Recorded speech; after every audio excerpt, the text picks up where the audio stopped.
नमस्कार, सगरमाथा प्राइम समाचारमा स्वागत छ। म प्रसन्न ढुङ्गाना। नमस्कार, म मेनुका श्रेष्ठ। सुरुमा प्रमुख समाचार।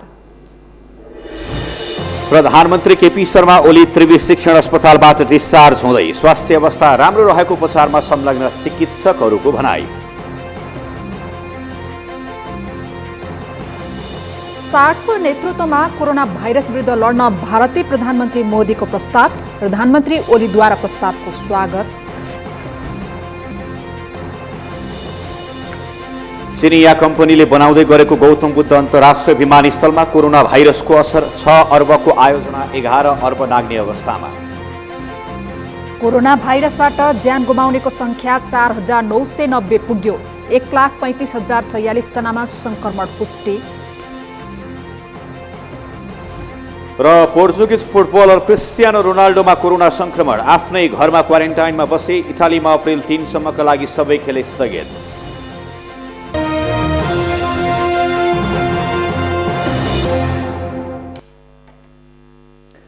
सगरमाथा प्राइम समाचार अब विस्तारमा। प्रधानमन्त्री केपी शर्मा ओली त्रिवी शिक्षण अस्पतालबाट केही बेर अगाडि मात्रै डिस्चार्ज हुनुभएको छ।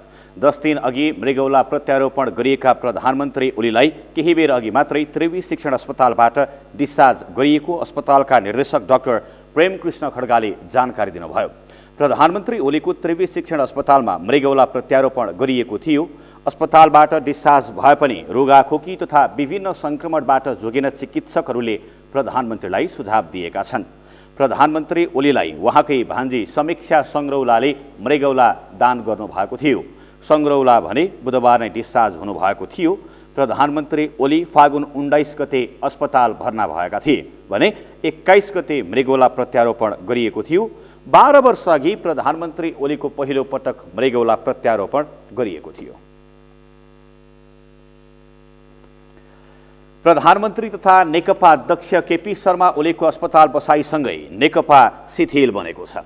कार्यकारी अध्यक्ष पुष्पकमल दाहालले ओली रिसाउन सक्ने भन्दै सक्रियता नै नदेखाएपछि नेकपामा शून्यता छाएको हो।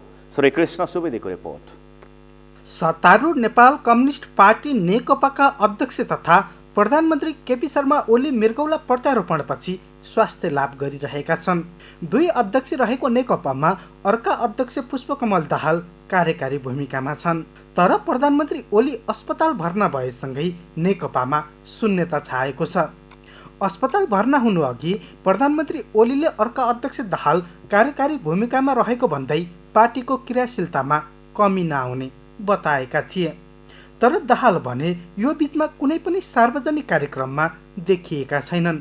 किन त प्रचण्डले सिनियर नेताहरूसित सुझाव लिने भेटघाट गर्ने कामहरू गर्नुभएको छ।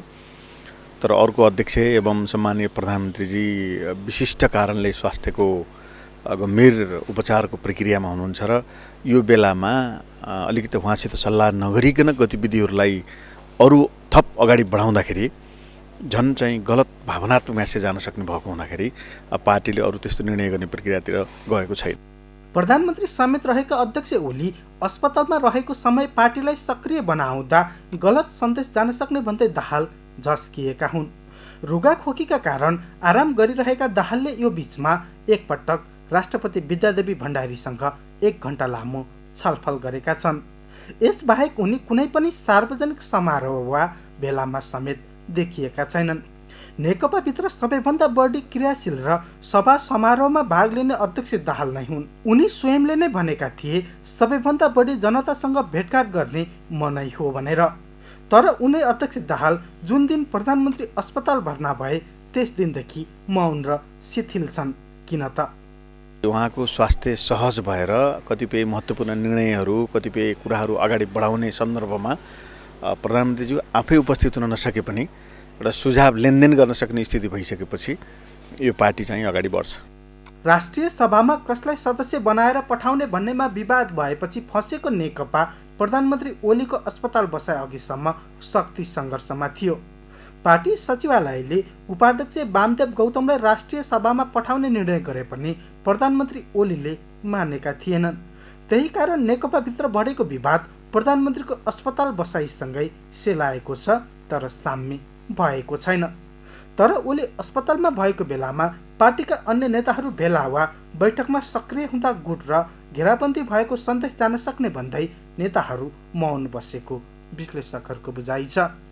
सगरमाथा टेलिभिजनका लागि क्यामेरा पर्सन केशव तेमिल सिन्हाका साथ श्रीकृष्ण सुवेदी, काठमाडौँ। भारतीय प्रधानमन्त्री नरेन्द्र मोदीले सार्कको नेतृत्वमा कोरोना भाइरसको संक्रमण विरुद्ध एक भएर लड्न प्रस्ताव गर्नुभएको छ।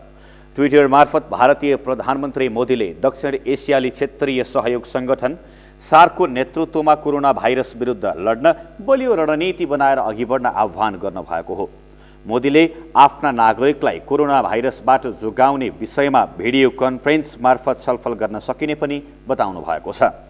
मोदीले सार्क राष्ट्रसँगै कोरोना भाइरस विरुद्ध लडेर विश्वलाई नै उदाहरण देखाउन सक्ने पनि बताएका छन्। सार्क राष्ट्रमा नेपालसँगै भारत, पाकिस्तान, बांग्लादेश, श्रीलङ्का, मालदिप्स, भुटान र अफगानिस्तान छन्। हाल नेपाल सार्कको अध्यक्ष राष्ट्र हो। यसैबीच प्रधानमन्त्री केपी शर्मा ओलीले भारतीय प्रधानमन्त्री मोदीको प्रस्तावको स्वागत गर्नुभएको छ। लामो समयदेखि भारत पाकिस्तान विवादका कारण सार्क शिखर सम्मेलन हुन सकेको छैन। पूर्व प्रधानमन्त्री माधव कुमार नेपालले वाइड बडीमा भएको भ्रष्टाचारमा संलग्नमाथि बिना पूर्वाग्रह कारबाही गर्न पर्ने बताउनु भएको छ। संघीय संसद प्रतिनिधि सभा अन्तर्गतको अन्तर्राष्ट्रिय सम्बन्ध समितिको आज सिंहदरबारमा बसेको बैठकमा पूर्व प्रधानमन्त्री नेपालले भ्रष्टाचारका दोषीलाई पूर्वाग्रह नराखी कारबाही गर्न माग गर्नुभएको हो।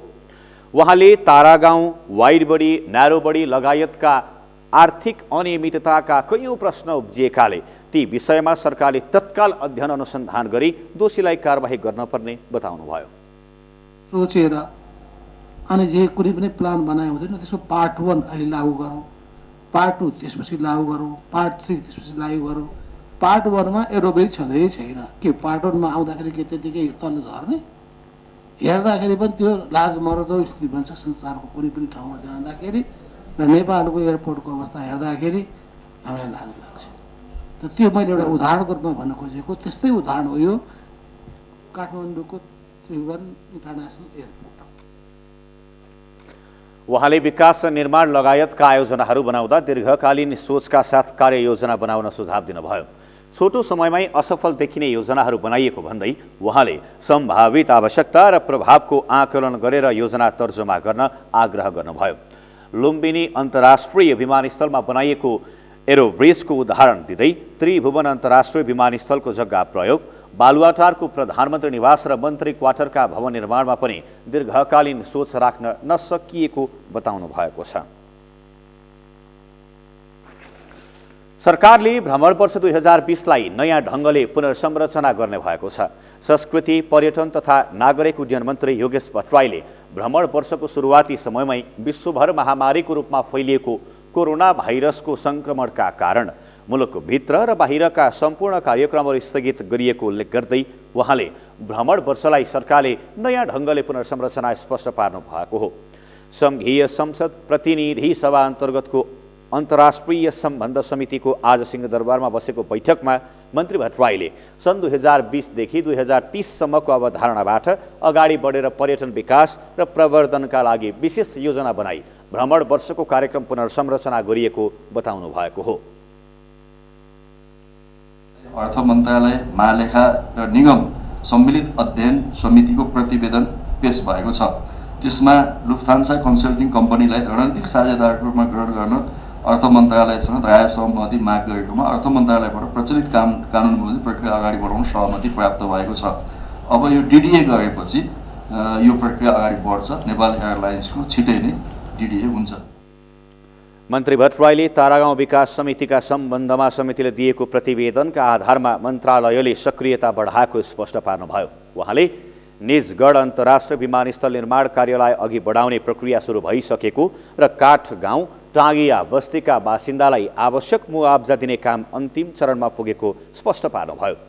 मन्त्री भट्टराईले सरकारले कीर्तिपुर नगरपालिकाको चम्पादेवीमा सांस्कृतिक सङ्ग्रहालय बनाउने निर्णय अनुसार मन्त्रालयले कार्यदल बनाएर प्रक्रिया अघि बढाएको, कार्यदलको सुझावका आधारमा वायु सेवा सञ्चालकसँग छलफल र परामर्शपछि स्वदेशी तथा विदेशी हवाई यात्रुहरूको भाडा दर निर्धारण गर्ने तयारी भइरहेको, भूकम्पबाट क्षतिग्रस्त 920वटा सम्पदाहरूमध्ये 400को पुनर्निर्माण सम्पन्न भएको र बाँकी सम्पदा 2 वर्षभित्र पुनर्निर्माण सम्पन्न गरिने स्पष्ट पार्नु भएको छ।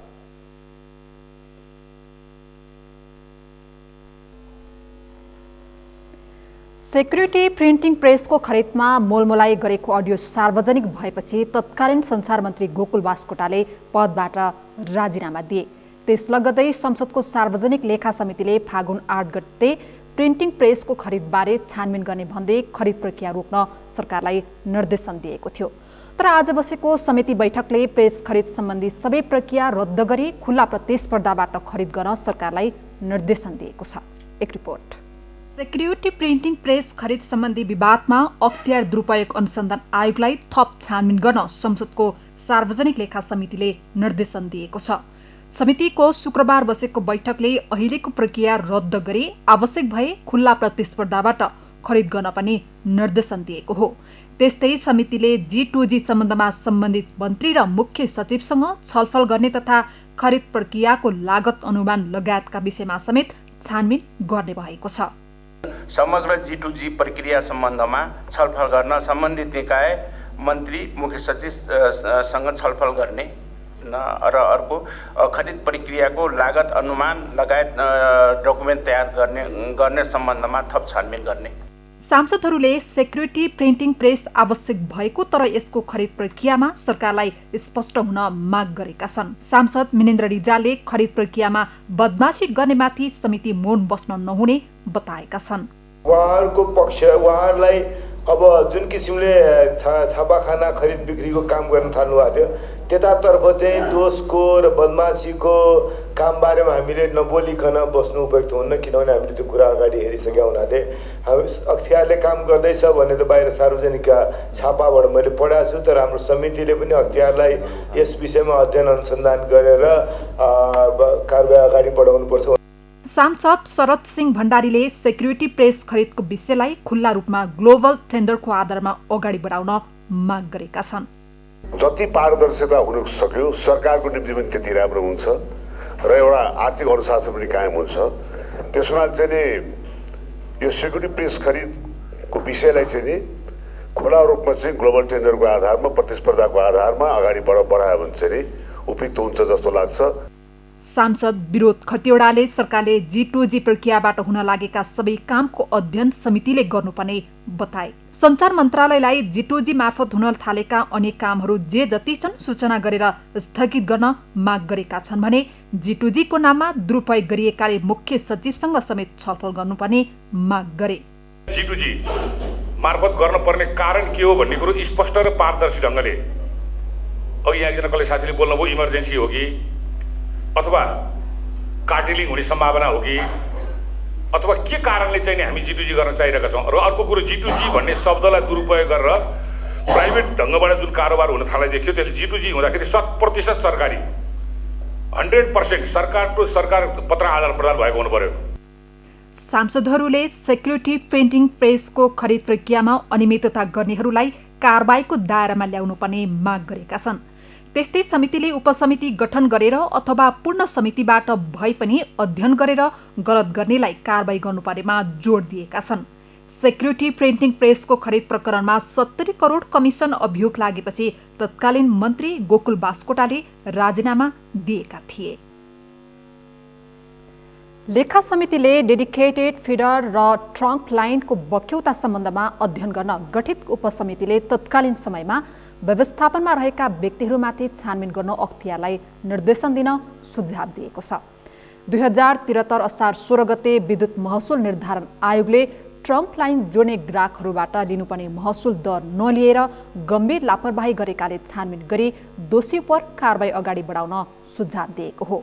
डाक्टर मिनेन्द्र रिजाल संयोजक रहेको उपसमितिले तत्कालीन समयको सञ्चालक समिति, प्रबन्ध निर्देशक, विभागीय जिम्मेवारी लिएका पदाधिकारीमाथि छानबिन गरी कारबाही गर्न निर्देशन दिनुपर्ने प्रतिवेदनमा उल्लेख रहेको छ। आयोगले 20 घण्टा वा सोभन्दा बढी समय लोड सेडिङ कायम रहेको अवस्थामा छुट्टै ट्रङ्क लाइनबाट विद्युत आपूर्ति लिने ग्राहकले डेडिकेटेड ग्राहक सरहको महसुल कायम गर्ने निर्णय कार्यान्वयन नगरेकोले छानबिन गरी कारबाहीका लागि सिफारिस गरेको रिजालले बताउनुभयो।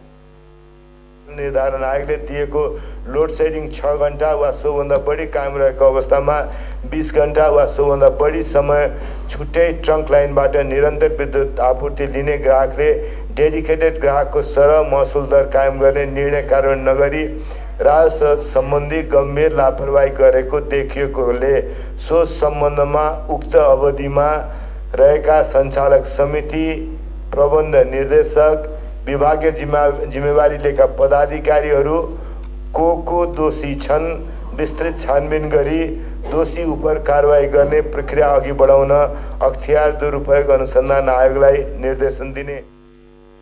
उपसमितिले डेडिकेटेड फिडर र ट्रङ्क लाइनबाट विद्युत लिई समयमै महसुल नतिर्ने ग्राहकलाई विद्युत नियमावली 2069 र विद्युत महसुल सङ्कलन नियमावली 2073 अनुसार कुनै कारबाही नभएकाले आवश्यक कारबाही गर्न सरकारलाई निर्देशन दिन पनि भनेको छ। त्यस्तै विद्युत महसुल सङ्कलनलाई व्यवस्थित गराउन डाटा डाउनलोड गरी सुरक्षित राख्ने, छुट बिल जारी गर्दा प्रक्रिया पुर्याउने, डाटा डाउनलोड गरी हार्ड कपी सुरक्षित राख्ने र ग्राहकको परिसरमा जडान गरिएको टिओडी मिटरको डाटा सुरक्षित राख्न पनि प्राधिकरणलाई निर्देशन दिन भनेको छ। उपसमितिले डेडिकेटेड र ट्रङ्क लाइनको बक्यौता असुलीमा प्राधिकरणलाई आर्थिक क्षति हुने र आर्थिक दायित्व बढ्ने गरी कुनै निर्देशन नगराउन सरकारलाई निर्देशन दिन पनि सुझाव दिएको छ। नेपाल रेड क्रस सोसाइटीमा भएको भ्रष्टाचारका सम्बन्धमा प्रतिनिधि सभाको महिला तथा सामाजिक समितिले छानबिन थालेको छ। रेड क्रसमा करोडौं भ्रष्टाचार भएको उजुरी परेपछि आज उजुरीकर्ताहरूसँग छलफल गर्दै समितिले छानबिन थाल्ने बताएको हो। जिल्ला प्रशासन कार्यालयमा दर्ता र समाज कल्याण परिषदमा आबद्धता भए पनि नवीकरण नगरेको, महालेखा परीक्षणको कार्यालयले अडिट गर्न नपाउने, आफै कर्मचारी र आफै पदाधिकारी रहेर आफन्त तथा नातागोताका व्यक्तिलाई जागिर लगाएर करोडौं रुपैयाँको भ्रष्टाचार गरेको उजुरी परेपछि समितिले छानबिन गर्ने भएको हो। समिति सभापति निरुदेवी पालले रेड क्रसमाथिको छानबिन कुनै पनि बहाना र अवस्थामा रोकिन नहुने बताउनुभयो। आजको बैठकले समितिमा प्राप्त उजुरीका सम्बन्धमा रेड क्रसका पदाधिकारी र सरोकारवालाहरूलाई बोलाएर विस्तृत छलफल गर्ने निर्णय पनि गरेको सभापति पालले बताउनुभयो। सोसाइटीमा भएका अनियमितताबारे समितिलाई प्राप्त हुन आएका उजुरी सम्बन्धमा उजुरीकर्ताहरूसँग छलफल भई थप जानकारी प्राप्त गरियो। साथै समितिको आगामी बैठकमा नेपाल रेड क्रस सोसाइटीका पदाधिकारी लगायत सरोकारवालालाई आमन्त्रण गरी उजुरीका विषयमा विस्तृत रूपमा छलफल गर्ने निर्णय भयो। समितिको बैठकमा सांसदहरूले पनि छानबिन गरी कडा कारबाही गर्नुपर्ने माग गरेका छन्। सांसद खेमप्रसाद दोहनीले नवीकरण नगर्ने, अपारदर्शी हुने, ठूलो रकम लिएर आउने तर लेखाजोखा नहुने रेड क्रसका पदाधिकारीलाई कानुनी दायरामा ल्याउनुपर्ने नवीकरण पनि नगर्ने, एकदम अपारदर्शी हुने, ठूलो रकमहरू लिएर आउने, त्यसको लेखाजोखा, त्यसको चाहिँ अडिट गर्ने कामहरू त्यो पनि केही पनि नगर्ने, अब कर्मचारी पनि आफै प्रतिनिधि नेतृत्व पनि आफै हिसाब किताब मिलाउने, त्यसरी हामीले छोड्न दिनु हुँदैन। यसलाई अब कानुनको दायरामा लिएर आउनुपर्छ। सांसद ध्रुव राउतले रेड क्रसको स्वामित्व सरकारले लिएर सञ्चालन गर्नुपर्ने बताउनुभयो। साङ्गठनिक अस्तव्यस्तता र एकाधिकार जस्ता कारणले अनियमितता बढेको भन्दै उहाँले समयानुकूल विधान परिमार्जन गर्नुपर्ने सुझाव पनि दिनुभयो। अहिलेको अनुकूल, विगतमा त अब व्यवस्थै त्यस्तो थियो, जसका हातबाट त्यसले सम्हाल्ने थोरै मान्छेको व्यवस्था थियो भनेर हामीले यत्र परिवर्तन गर्नु पर्यो, लडाइँ लड्नु पर्यो। आज त्यो स्थिति छैन। अहिलेको अनुकूलमा त्यो विधान पनि चाहिँ कानुन पनि परिवर्तन गर्ने र साङ्गठनिक परिवर्तनतिर पहिलो जोड लगाउने र त्यसपछि विगतमा भएका तपाईँको अनियमितताहरू एकपछि अर्को कसरी चाहिँ सुल्झाउँदै जाने भन्नेतिर चाहिँ हामी अगाडि बढ्न सक्यौँ भने राम्रो हुन्छ जस्तो लाग्छ। भूकम्पपछिको उद्धार, राहत, पुनर्स्थापना र पुनर्निर्माणका लागि दाताहरूबाट 9 अर्ब रुपैयाँ अनुदान प्राप्त गरे पनि स्थानीय स्तरमा कुनै काम नभएको रेड क्रसमाथि आरोप छ। भूकम्प पीडितको कोष पुनर्स्थापना र पुनर्निर्माणको काम नभई प्रशासनिक खर्च र सुविधा सम्पन्न सामानहरूको खरिदमा जथाभावी खर्च गरेको आरोप पनि लगाइएको छ। रेडक्रसका पदाधिकारीहरूले 24.5 करोड रुपैयाँ पदाधिकारी र कर्मचारीको तलब भत्ता, विदेश भ्रमण, कार्यालयको फर्निचर तथा सजावट र सवारी साधन तथा अन्य खरिदमा खर्च गरेको समितिमा प्राप्त उजुरीमा उल्लेख रहेको छ।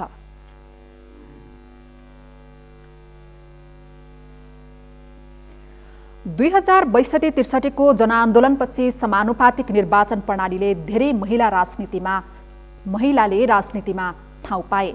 महिलाहरू सभासददेखि राष्ट्र प्रमुखसम्मका गरिमामय पदमा यही समयमा पुग्ने मौका पाए। इतिहासमै पहिलो पटक नेपालमा राष्ट्रपति, सभामुख र प्रधान न्यायाधीश महिला नै भए भने संविधानमै राखिएको महिलाको 33% प्रतिनिधित्वको सुनिश्चितताले विश्वभर नेपाललाई चिनाउने काम गर्यो। तर यस्तो प्रक्रियाको थालनी भएको 1 दशक नागिसक्दा त्यो गरिमामय इतिहास दोहोरिएला त भन्ने प्रश्न उठ्न थालेको छ। सन्तोष बेके थापाको रिपोर्ट। नेपालमा कुल जनसङ्ख्याको 51% महिलाहरू छन्। आधाभन्दा बढी हिस्सा ओगटेका महिलाहरूको राज्यका निकायमा भने अर्थपूर्ण उपस्थिति देखिँदैन। पटक पटकको राजनैतिक परिवर्तनले महिला सहभागिता र सचेतना बढाउँदै लगे पनि राजनैतिक दलभित्रको स्वरूपमा भने परिवर्तन आउन सकेन। मुख्य राजनैतिक दलहरूका केन्द्रदेखि गाउँ तहसम्मका संरचनामा संविधानले सुनिश्चित गरेको प्रतिनिधित्व समेत कार्यान्वयन भएको छैन, जसका कारण हिजो समानता र विशेष अग्राधिकारका लागि लडेका महिला नेत्रीहरू नेतृत्वको पक्षपोषक बन्दा राजनैतिक दलका निर्णायक तहमा महिलाको उपस्थिति कमजोर बनेको छ। नेतृत्व चाहिँ आफैलाई नस्वीकारेको पनि अवस्था छ क्या। अहिले महिलालाई मैले बोल्दा के भइहाल्छ कि अरूले गाली गरिहाल्लान् कि भन्ने पनि छ एउटा। र अर्को कुरा, कतिपय कुराहरूमा चाहिँ महिलाहरूलाई हेर्ने दृष्टिकोण अझै पनि चेन्ज भएको छ। निर्णायक तहमा निर्णय गर्ने ठाउँमा चाहिँ हामी किन नभइरहेको भन्दाखेरि कतिपय हाम्रो आफ्नै कमजोरी पनि होला नि। तर सबैभन्दा ठुलो कुरो चाहिँ यो सत्ता के अरे यो पितृसत्तात्मक सोच र सबैभन्दा चाहिँ सामन्ती सोच। संविधानले राज्यका हरेक निकायमा महिलाको न्यूनतम 33% प्रतिनिधित्व सुनिश्चित गरे पनि संविधानको कार्यान्वयन गर्ने सर्वोच्च तह मन्त्री परिषदमै महिला प्रतिनिधित्व तोकिए अनुरूप हुन सकेको छैन। संविधान ल्याएर त्यसको स्वामित्व दाबी गर्ने राजनैतिक दलहरूले नै त्यसको उल्लङ्घन गर्दा त्यही पार्टीमा रहेका महिला आवाज उठाउन समेत सकिरहेका छैनन्। केपी शर्मा ओली नेतृत्वको वर्तमान 23 सदस्यीय मन्त्री परिषदमा जम्मा 3 जना मात्र महिलाहरू छन्। 2 जना मात्र महिला सदस्य रहेको मन्त्री परिषदमा सभामुखको दावेदार निवर्तमान उपसभामुख शिवमाया तुम्बा हाङफेलाई व्यवस्थापन गर्दा 1 जना थपिएको हो, जबकि उनी तुम्बा हाङफेले सभामुख नबनाएपछि नेपालमा प्रतिशतसँग लड्न कठिन भएको बताएकी थिइन्। हाम्रा सामाजिक संरचनाले पनि पुरुषलाई प्रमुख र महिलालाई सहायक भूमिका दिएको छ। यी तमाम कारणका बावजुद अधिकारका लागि महिलाहरू सशक्त उत्रिन नसक्नु मुख्य समस्या रहेको जानकारहरू बताउँछन्। महिलाहरू हुनुहुन्छ नभएको होइन, तर महिलाहरूको सङ्ख्या चाहिँ राजनीतिक दलभित्रको जुन सङ्गठनहरू छन्, विशेष गरेर हामीले अब केन्द्रीय समिति भनौँ अथवा पोलिट ब्युरो भनौँ अथवा स्थायी कमिटी भनौँ, त्यस्तो ठाउँहरूमा महिलाहरूको उपस्थिति अलिक कम छ। संविधानमा व्यवस्था भएको 33% महिला सहभागितालाई दलहरूले अवज्ञा गर्दा कानुनी अनुसार दलहरू नै अवैधानिकताको बाटोमा छन्। महिला सहभागिताका हिसाबले 85 जना केन्द्रीय सदस्य रहेको नेपाली कङ्ग्रेसमा जम्मा 18 जना अर्थात् 21% महिला सहभागिता छ। अझ सत्तारूढ दल नेकपामा त 441 जना केन्द्रीय सदस्यमध्ये जम्मा 72 जना अर्थात् 17% मात्र महिला सहभागिता छ। नेकपाकै 45 सदस्यीय स्थायी समितिमा 2 जना मात्र महिला छन् भने सचिवालय त झन् महिला विहीन नै छ। पार्टी नेतृत्वले नै महिलामाथि अन्यायपूर्ण व्यवहार गर्दा पनि बोल्न नसक्नु र बचाउमा उत्रिनुले महिलाहरू नेतृत्व तहमा पछि परेका हुन्। हामीलाई अगाडि नसारेको भए आज हामी यो ठाउँमा पुग्ने थिएनौँ। यो शान्ता चौधरीले एक्लै सङ्घर्ष गरेर, एक्लै चुनाव लडेर, एक्लै अगाडि बढेर यहाँ पुग्ने थिएन। यो कुरा बुझ्न जरुरी छ। त्यस कारणले हामी पार्टीभित्र चुप लागेर बसेका छैनौँ। दलहरूमा महिला सहभागिता हेर्ने हो भने पनि 432 जनाको समाजवादी पार्टीमा 51 जना अर्थात् 12% मात्र महिला छन्। 765 जना सदस्य रहेको राजपामा 124 जना अर्थात् 16.3% महिला छन्। राजनीतिमा महिलाको गुणात्मक र सम्मानित सहभागिता भने कुनै पनि दलमा भेटिँदैन। 2062-63 को जनआन्दोलन पछिको समानुपातिक प्रतिनिधित्वका माध्यमबाट धेरै महिला पदमा पुगे पनि राजनीतिमा हाबी हुन सकेका छैनन्। इतिहासमै पहिलो पटक एकसाथ राष्ट्रपति, सभामुख र प्रधान न्यायाधीश महिला भएर विश्वचर्चा पाए पनि त्यसको निरन्तरताको सम्भावना कमजोर बन्दै गएको छ। संविधानले दिएका अधिकार पनि कार्यान्वयन नहुनुको कारण महिला स्वयंले नै खोज्ने पो हो कि? सगरमाथा टेलिभिजनका लागि क्यामेरामा सिर्जन श्रेष्ठका साथमा सन्तोष भिके थापा, काठमाडौँ। यसै सन्दर्भमा आज हामीले सगरमाथा जनबोलीमा सर्वसाधारणलाई सोधेका थियौँ, राजनीतिमा महिलाले खेलेको भूमिका कस्तो छ? हेरौँ सर्वसाधारणको प्रतिक्रिया उनीहरूकै शैलीमा।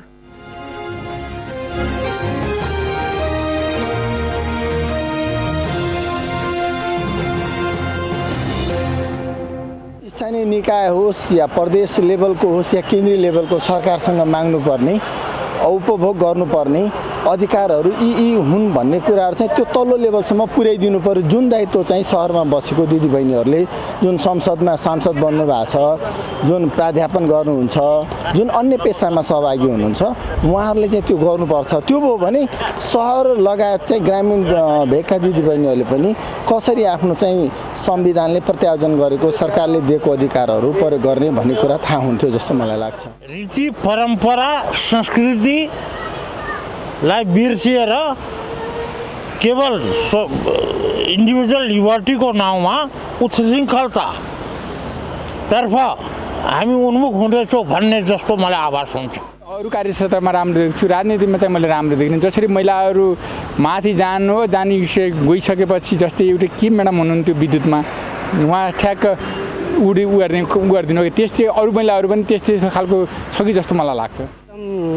राम्रोसँग भूमिका निर्वाह गरिराख्नु भएको छ।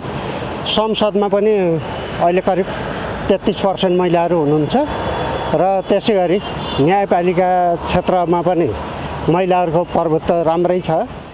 सांसदहरू अथवा महिला दिदीबहिनीहरूले संसदमा पुगेर अहिले गरिरहेको एक्टिभिजम चाहिँ जोस् राम्रो छ, अझै पनि गर्ने ठाउँ छ। उहाँहरूले गरिरहेको काम पनि अब प्रशंसनीय नै छ। प्राय आफूले जन्मिँदैखेरि जानेर बुझेर आएको हुँदैन, उनीहरूले बुझ्दै नबुझेका काम त सिक्दै गर्नु पर्यो नि त। अनि सिकेर बुझेर अनि त्यहाँबाट गर्छन्, त्यो गरेको राम्रो लाग्छ मलाई। महिलाहरूले जो सकारात्मक भूमिका खेलिराख्नु भएको छ होइन, तथापि पनि जति हुनुपर्ने हो महिलाहरूले अझै माथि आउन सक्नु भएको छैन होइन। समग्र रूपमा चाहिँ पहिलेको तुलनामा चाहिँ केही सुधार भइरहेको छ। यस जनबोलीका प्रायोजक आफ्नो विश्वास हो। हो आफ्नो विश्वास हो त्रिशक्ति सिमेन्ट। सगरमाथा प्राइम समाचारमा अब एकैछिन विश्रामपछि चिनिया कम्पनीले बनाउँदै गरेको गौतम बुद्ध अन्तर्राष्ट्रिय विमानस्थलमा कोरोना भाइरसको असर, 6 अर्बको आयोजना 11 अर्ब नाग्ने अवस्थामा। कोरोना भाइरसबाट ज्यान गुमाउनेको संख्या 4,990 पुग्यो। 1,35,046 जनामा संक्रमण पुष्टि। र पोर्चुगिज फुटबलर क्रिस्टियानो रोनाल्डोमा कोरोना संक्रमण, आफ्नै घरमा क्वारेन्टाइनमा बसे। इटलीमा अप्रिल 3 सम्मका लागि सबै खेल स्थगित।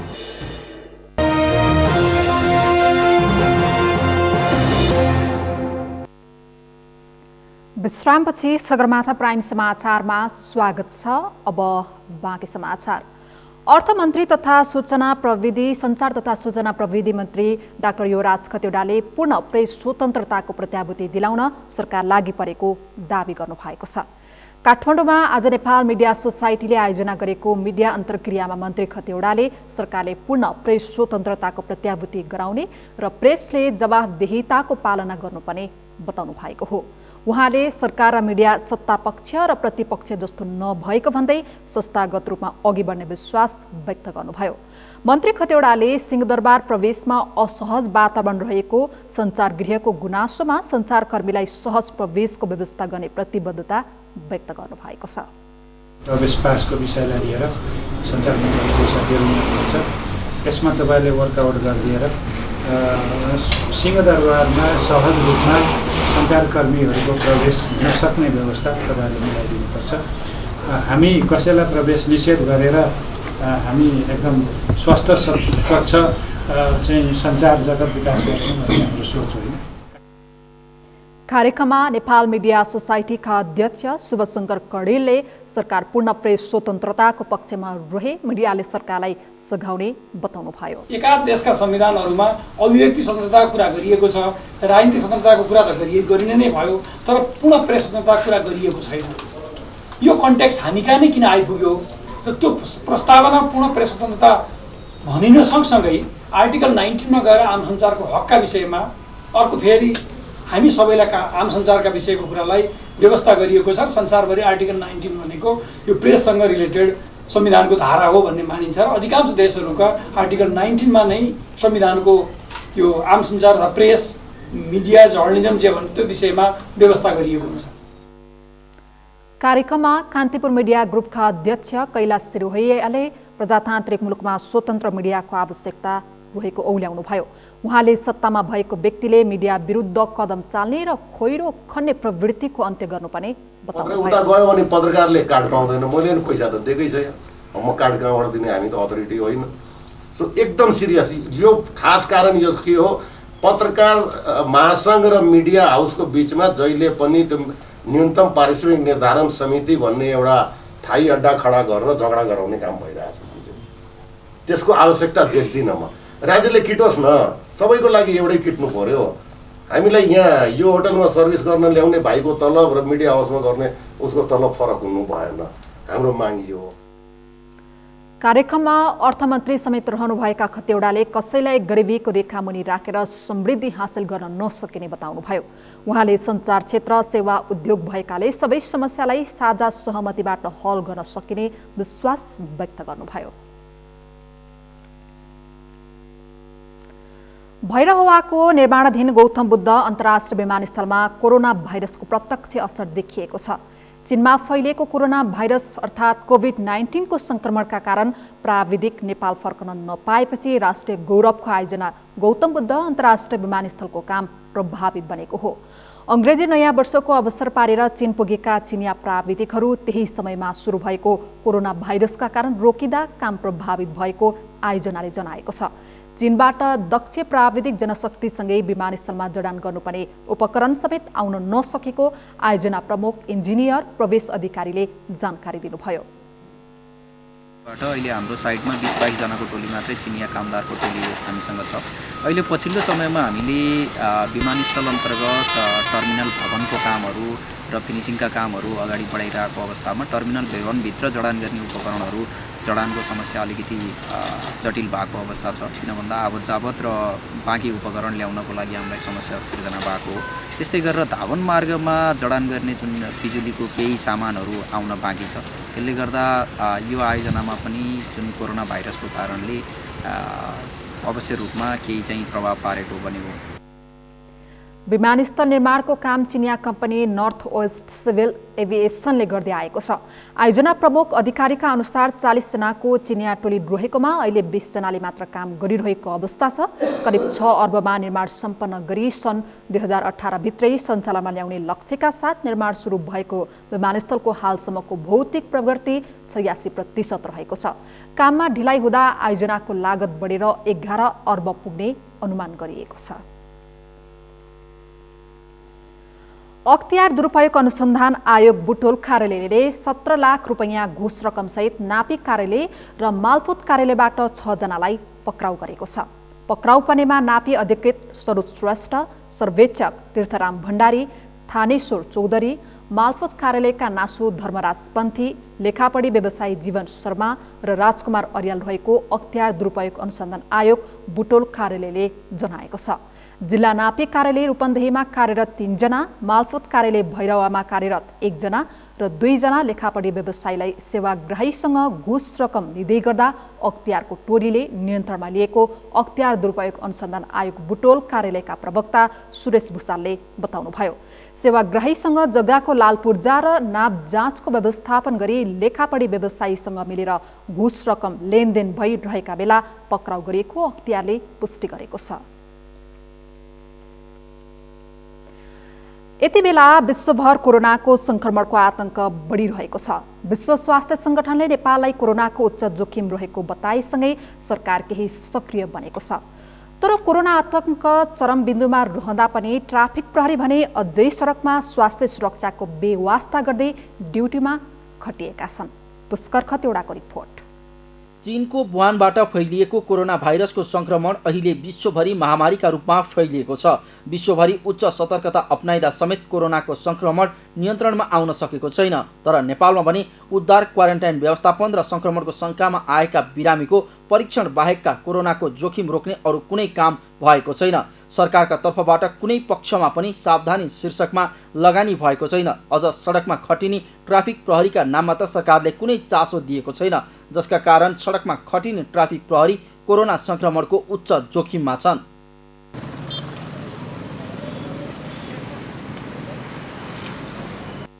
कोरोनाको त्रास बढेसँगै जनतासँग प्रत्यक्ष सम्पर्कमा रहने नेपालको ट्राफिक प्रहरीमाथि जोखिम बढ्ने गर्दछ। ट्राफिकले सवारी चालकमा गर्दै आएको मापसे मादक पदार्थ सेवन परीक्षण माउथ टु माउथ अर्थात् मुख सुँघेर गर्दा कोरोनाको संक्रमण सर्ने सम्भावना उच्च रहन्छ, जसका कारण महानगरीय ट्राफिक प्रहरी महाशाखाले मापसे गर्ने शैलीमा परिवर्तन ल्याएको छ।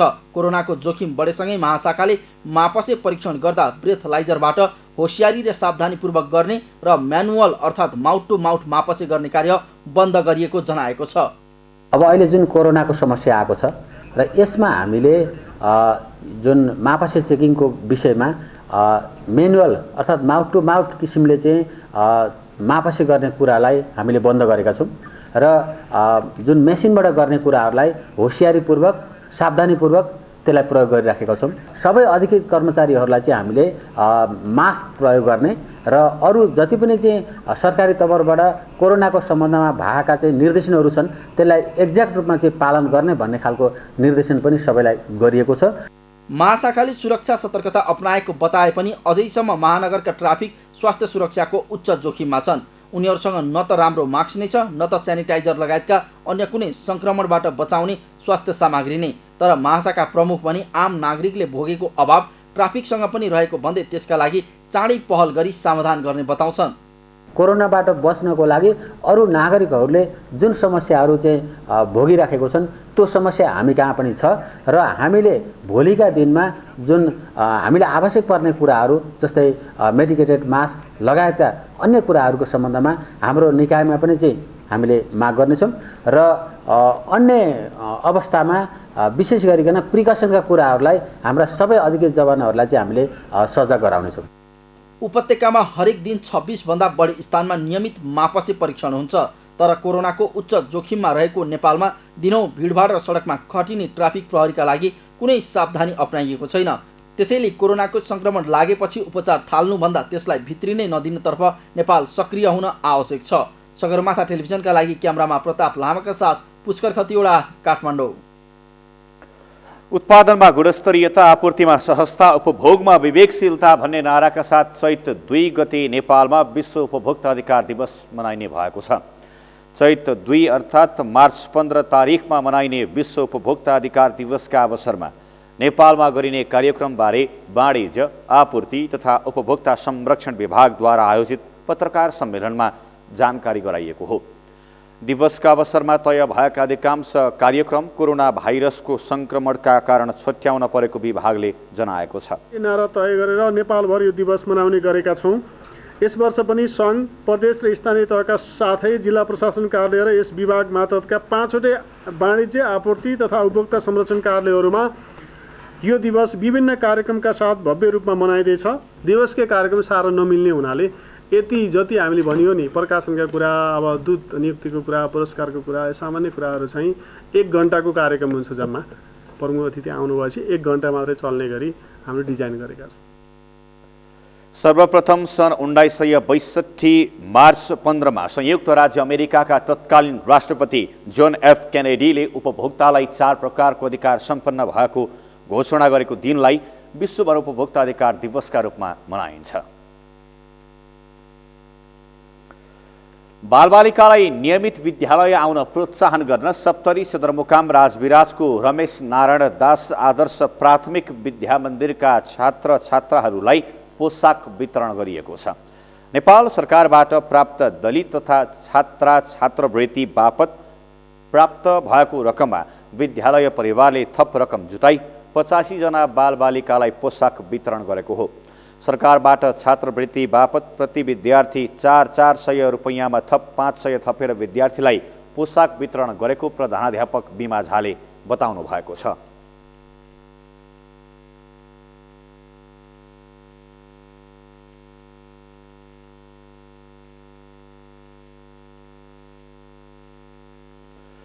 उहाँले यस्तो प्रोत्साहनले बालबालिकामा पढाइप्रति उत्साह बढ्नुका साथै नियमित विद्यालय आउने विश्वास व्यक्त गर्नुभयो। विद्यालय व्यवस्थापन समितिका अध्यक्ष बैजु जोशीले विद्यार्थीहरूका लागि नेपाल सरकारबाट प्राप्त भएको रकममा विद्यालय परिवारले थप सहयोग जुटाई सबैलाई पोसाक उपलब्ध गराउने निर्णय बमोजिम यस्तो कार्यक्रम गरिएको बताउनुभयो।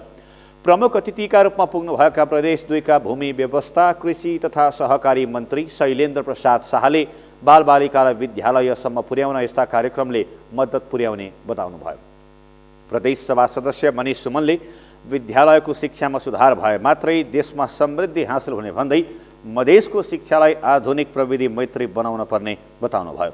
कार्यक्रममा राजविराज नगरपालिकाका प्रमुख शम्भु प्रसाद यादव, नागरिक समाजका अध्यक्ष थानसिंह भंसाली, उद्योग वाणिज्य सङ्घका कोषाध्यक्ष प्रमोद कावरा, वडाध्यक्ष माङ्गीलाल नाई लगायतले पनि बालबालिकालाई पोसाक हस्तान्तरण गरेका थिए। पश्चिमी तथा स्थानीय वायुको प्रभावले आज देशभरिको मौसममा बदली आएको छ। मौसममा आएको बदलीसँगै देशका विभिन्न स्थानमा मेघ गर्जन सहितको वर्षा तथा चट्याङ पर्ने र हावाहुरी चल्ने सम्भावना रहेको जल तथा मौसम पूर्वानुमान महाशाखाले जनाएको छ। गर्मी मौसम सुरु हुन लागेको बेलामा मौसममा आएको यस खालको बदलीले स्वास्थ्यमा समस्या पार्ने भन्दै सचेत रहन चिकित्सकहरूले आग्रह गरेका छन्। सरस्वती श्रेष्ठको रिपोर्ट। पश्चिमी वायुको प्रभावले शुक्रबारदेखि 3 दिनसम्म देशभरको मौसममा बदली हुने भएको छ। पश्चिमी र स्थानीय वायुको प्रभावले नेपालको पश्चिम तथा मध्य भूभागमा मेघ गर्जनसहित चट्याङ पर्ने र हावाहुरी चल्ने तथा पूर्वी भागमा वर्षा हुने सम्भावना रहेको जल तथा मौसम पूर्वानुमान महाशाखाले जनाएको छ। आज रातिबाट नै यो पश्चिमी न्यूनचापीय प्रणाली प्लस यो स्थानीय वायुको प्रभावको कारणले गर्दा काठमाडौँ उपत्यका लगायत देशैभरि चाहिँ मौसममा बदली आएको छ। यो चाहिँ यो जुन बदलीको कारणले गर्दा पश्चिमी भूभागका केही स्थानहरूमा, मध्य भूभागमा चाहिँ अहिले वर्षा भइरहेको अवस्था छ। वर्षासँगै मेघ गर्जन र हावाहुरी पनि चलिरहेको छ भने कुनै कुनै ठाउँमा चाहिँ असिना पनि परेको अवस्था छ। अहिले प्री मनसुन सुरु भएको भन्दै मौसम पूर्वानुमान महाशाखाले स्थानीय वायुको प्रभावले हुने मौसमले ठूलो प्रभाव नपार्ने भए पनि मौसमी फ्लू तथा हावाबाट सर्ने विभिन्न रोगको संक्रमण बढ्ने भएकाले सचेत रहन चिकित्सकहरूले सुझाव दिएका छन्। त्यस्तै मौसम पूर्वानुमान महाशाखाले पनि मेघ गर्जनसहित पानी पर्ने, चट्याङ पर्ने तथा हावाहुरी र असिना आउने सम्भावना रहेकोले विशेष सावधानी अपनाउन आग्रह गरेको छ। जाडो सिजनमा हाम्रो चाहिँ विशेष गरी पश्चिमी वायुको प्रभाव रहन्छ। अहिले चाहिँ हाम्रो प्री मनसुन सिजन सुरु भइसकेको छ। हाम्रो मार्च, अप्रिल, मे 3 महिनालाई चाहिँ प्री मनसुन सिजन भन्छन्। यो प्री मनसुन सिजनमा चाहिँ विशेष गरी पश्चिमी वायुको भन्दा पनि स्थानीय वायुको प्रभाव चाहिँ धेरै रहने हो र यसले चाहिँ देशैभरि चाहिँ असर गर्दैन यो स्थानीय वायुको प्रभावको कारणले गर्दाखेरि। र प्री मनसुन सिजन भनेकै मेघ गर्जन, हावाहुरी, असिना हुने सिजन नै हो। 3 दिनसम्म मौसममा आउने परिवर्तन र बदलीसँगै पश्चिमी भूभाग लगायत मध्यका धेरै स्थान र पूर्वी भूभागका केही स्थानमा मेघ गर्जन, चट्याङ र असिना सहितको हावाहुरी आउने तथा उच्च पहाडी र हिमाली भूभागमा हिमपातको सम्भावना बढेकाले सतर्कता अपनाउन महाशाखाले अनुरोध गरेको छ। सगरमाथा टेलिभिजनका लागि क्यामेरामा उत्सव वाग्लेका साथमा सरस्वती श्रेष्ठ, काठमाडौँ। यस वर्षको हिउँदे वर्षाले दाङमा करोडौँ मूल्य बराबरको इँटामा क्षति पुर्याएको छ। फागुन महिनामा परेको पानीले करोडौँ मूल्यको क्षति पुर्याएको दाङका इँटा व्यवसायीहरूको गुनासो छ। दाङबाट सुशील बस्नेतको रिपोर्ट। तुलसीपुर 18 बिजौरीमा रहेको जय महालक्ष्मी इँटा उद्योगमा यसपटकको हिउँदे वर्षाले लाखौं क्षति पुर्याएको छ। विभिन्न समयमा भएको हिउँदे वर्षाका कारण करिब 3 लाख इँटामा क्षति पुगेको र करिब 17 लाख बराबरको नोक्सानी भएको इँटा उद्योगले जनाएको छ। काँचो माटोबाट बनाइएको इँटा साँचोबाट झर्ने बित्तिकै मजदुरलाई पैसा दिनुपर्ने भए पनि पानीले गर्दा इँटा भने काम लाग्ने नहुने उद्योगीको भनाइ छ। काँचो इँटाको बिमा पनि नहुने अनि राज्यबाट सहयोग नपाउँदा व्यवसायीहरू पहिले प्रति इँटा 13 रुपियाँ पर्ने गर्ने गरेकोमा अहिले 16 रुपियाँमा बेच्न बाध्य भएका छन्। 3-4 चोटि पानी पर्यो, लगभग 16-17 लाखको चाहिँ अहिले अब हाम्रो भट्टा पनि बन्द भइसक्यो। अब भट्टा चाहिँ छैन, अहिले चाहिँ अब चालु भएको पनि छैन। अब ठ्याक्क इँटा पार्यो, अब साँचाबाट खस्ने बित्तिकै अब पार्नेवालाको पैसा चाहिँ आइहाल्छ, निक्लिहाल्छ। तर हाम्रो चाहिँ अब सब्जीहरूलाई घाटा हुने अब भट्टाहरू नचल्ने भन्दा छैन। राज्यले चाहिँ त्यस्तो दिएको चाहिँ छैन। अहिलेको तुलनाभन्दा पहिले 13 रुपियाँ प्रति पिस 13 रुपियाँ थियो भने अहिले चाहिँ 16 रुपियाँ छ। तुलसीपुर 18 डाँडागाउँका इँटा व्यवसायी बालकृष्ण बुढा मगरले पनि यस वर्ष हिउँदे वर्षाकै कारण करिब 30 लाख इँटाको नोक्सानी सहनु पर्यो। करिब 40 लाख बराबरको घाटा भए पनि उनले त्यस बापत राहत पाउने अवस्था छैन। अहिलेसम्मको यो पानीले 25-30 लाख इँटा गयो सर। 25-30 लाख इँटा जाँदा हाम्रो समथिङ 35-40 लाख पैसा गइसकेको हुन्छ सर। मजदुरहरूलाई चाहिँ साँचोबाट खस्यो भने पर पिसको दिनपर्छ। त्यसैमा पनि कुनै भन्नुहोस् न एबिसी जनावरहरूले कसैले चाहिँ कुखुराहरू अब तपाईँको कुकुरहरू स्यालहरू जुन्ने पनि टेक्यो भने त्यो टेकेको समेतलाई हामीलाई राख्ने उहाँहरूले गर्नुहुन्छ। तर त्यसलाई पनि हामीले चाहिँ काउन्ट गरिदिनुपर्छ र त्यसको पैसा तिर्दिनुपर्छ। तुलसीपुर 19 बाँसगढीमा रहेको शिव इँटा उद्योगले पनि यस वर्ष हिउँदे पानीकै कारण करिब 1 करोडको क्षति खप्नु पर्यो। सञ्चालक शिवकुमार चौधरीका अनुसार फायर गर्नको लागि तयारी अवस्थामा रहेको इँटा पानीले ध्वस्त पारिदिएको छ। एकपटक पानी पर्दा 15 लाख बराबर इँटा नोक्सानी भएको र यो मौसममा 4 पटक पानी पर्दा नोक्सानी 4 गुणा बढेको उनको भनाइ छ।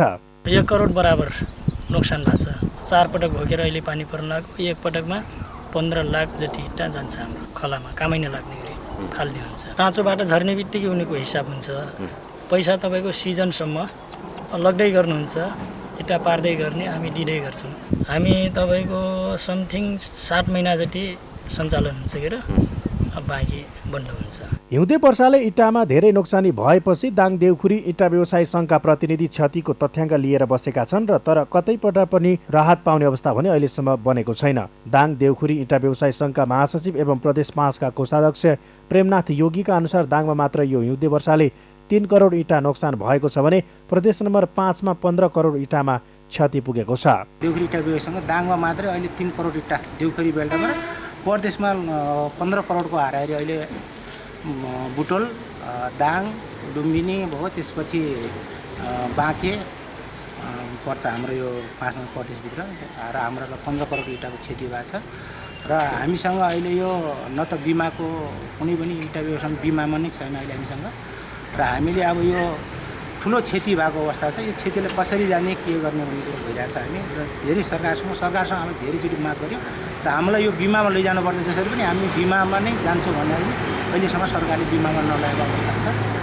र यसको लागि हामी जोडदार अहिले चाहिँ अब प्रदेशमा दाङ जिल्ला श्रीडोकामा हामी चाहिँ माग गरिरहेछौँ। इँटाको बिमा नहुँदा पानीका कारण भएको क्षतिको असर व्यवसायीसँगै सर्वसाधारणले भोग्न बाध्य छन्। व्यवसायीले धेरै पटक इँटालाई बिमामा लैजान सरकारसँग माग गरे पनि सुनवाई नहुँदा व्यवसायीहरू बाँकी इँटाको भाउ बढाएर क्षति कम गर्ने रणनीतिमा छन्। नागरिकलाई राहत दिने भाषण गर्ने सरकारले यस्ता क्षतिको असर नागरिकमा पर्न नदिन ठोस कदम चाल्न आवश्यक छ। सगरमाथा टेलिभिजनका लागि दाङबाट सुशील बस्नेतको रिपोर्ट। सगरमाथा प्राइम समाचारमा फेरि एकैछिन विश्रामपछि कोरोना भाइरसबाट ज्यान गुमाउनेको सङ्ख्या 4,990 पुग्यो। 1,35,046 जनामा सङ्क्रमण भएको पुष्टि। र पोर्चुगिज फुटबलर क्रिस्टियानो रोनाल्डोमा कोरोना सङ्क्रमण, आफ्नै घरमा क्वारेन्टाइनमा बसे। इटालीमा अप्रिल 3 सम्मका लागि सबै खेल स्थगित।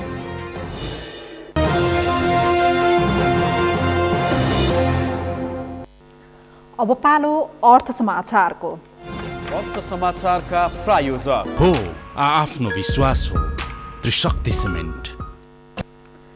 मोबाइल सेवा प्रदायक कम्पनी एनसेलले फेरि कल आयो पैसा पायो अफर ल्याएको छ। कस्टमर लोयल्टी कार्यक्रम अन्तर्गत एनसेलले अन्तर्राष्ट्रिय कल रिसिभ गर्दा बोनस पाउने अफर बुधबारबाट लागू गरेको हो। 3 महिनासम्म जारी रहने यस अफरमा ग्राहकले विश्वका जुनसुकै देशबाट आउने आगमन कलमा 2 मिनेट र त्योभन्दा बढी कुरा गर्दा प्रत्येक मिनेटको 2 रुपैयाँ बोनस स्वरूप प्राप्त हुने एनसेलले बताएको छ। यो सँगै हामी सगरमाथा प्राइम समाचारको अन्त्यमा छौँ। अन्त्यमा प्रमुख समाचार फेरि एकपटक।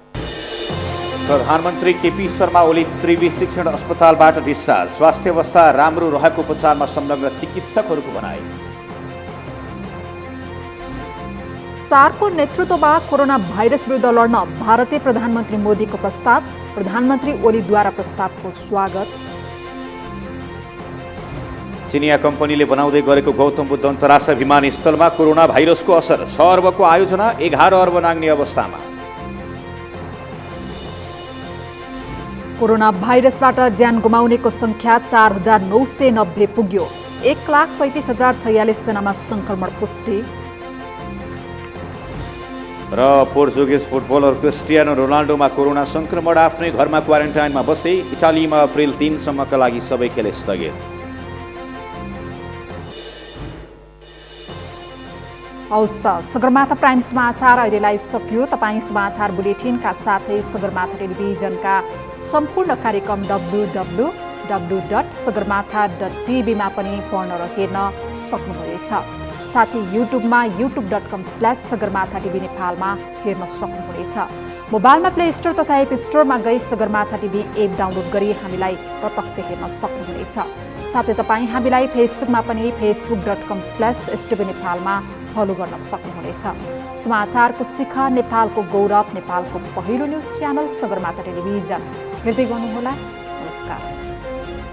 नमस्कार।